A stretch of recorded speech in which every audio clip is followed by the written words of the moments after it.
মা, বলছি কদিন ধরে না আমার পেটটা ঠিক নেই। 1000 ফুটের কলে জল খাচ্ছি, পুরো হলুদ আয়রন। আপনি একটা কাজ করুন না, ওই কেনা জল একটু কিনে আনুন না, কিছুদিন খাই যদি পেটটা ঠিক হয়। পেট খারাপ, পরিষ্কার জল খেতে হবে তাই না?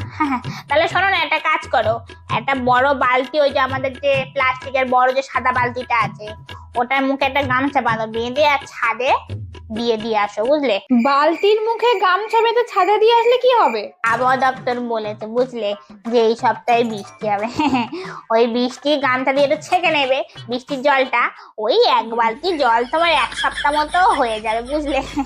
ওইটাই হচ্ছে সব থেকে শুদ্ধ জল, সব থেকে বিশুদ্ধ জল হচ্ছে বৃষ্টির জল। ওটা খাও, দেখবে এক সপ্তাহের মধ্যে পেট একদম চাঙ্গা হয়ে যাবে। আর টাকা খরচা হবে না। আমি জীবনে অনেক মানুষ দেখেছি, কিন্তু আপনার মতো মানুষ জীবনে আমি একটাও দেখিনি। আমি যদি বৃষ্টির জল খাই, তাহলে আপনি এই পায়খানা করে পায়খানা করবেন না, সেই বাসতলা পায়খানায় গিয়ে হাঁকবেন।